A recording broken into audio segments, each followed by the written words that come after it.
Gaza മുനമ്പിനുള്ള UAEയുടെ സഹായം ഭക്ഷണത്തിലും മരുന്നിലും മാത്രമായി ഒതുങ്ങി നിൽക്കുന്നില്ല, മറിച്ച് മനുഷ്യ മനസ്സിലെ ആഴത്തിലുള്ള ഒരു കാര്യത്തെ സ്പർശിക്കുന്നത് കൂടിയാണ്.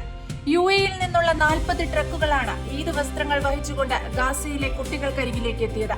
സാഹചര്യങ്ങളാൽ ബാധിക്കപ്പെടാത്ത UAEയുടെ അചഞ്ചലമായ മാനുഷിക പ്രതിബദ്ധതയും എല്ലായ്പ്പോഴും സഹോദരന്മാരോടുള്ള നിരന്തരമായ വിശ്വസ്തതയും വീണ്ടും ഉറപ്പിച്ചു. ദി നോബിൾ നൈറ്റ് 3യിലൂടെ ജീവിതത്തിലെ ഏറ്റവും കഠിനമായ വശങ്ങൾ മാത്രം അറിയുന്ന കുട്ടികളുടെ ഹൃദയങ്ങളിൽ സന്തോഷം പകരാൻ his highness Sheikh Mohammed bin സായിദിന്റെ ദർശനങ്ങളിലൂന്നി UAE ഗാസയ്ക്കുള്ള സഹായം എത്തിച്ചതുവഴി സാധിച്ചു. ഗാസയിലെ പലായനം ചെയ്യപ്പെട്ട പലസ്തീൻ കുടുംബങ്ങൾക്ക് സഹായം എത്തിക്കുന്നതിനായി യുണൈറ്റഡ് അറബ് എമിറേറ്റ്സ് നടത്തുന്ന സമഗ്രമായ ജീവകാരുണ്യ ദൗത്യമാണ് ഓപ്പറേഷൻ നോബിൾ നൈറ്റ് 3. 2023 നവംബറിൽ ആരംഭിച്ച ഈ ദൗത്യത്തിലൂടെ UAE ആയിരക്കണക്കിന് ടൺ അവശ്യ വസ്തുക്കൾ എത്തിക്കുന്നുണ്ട്.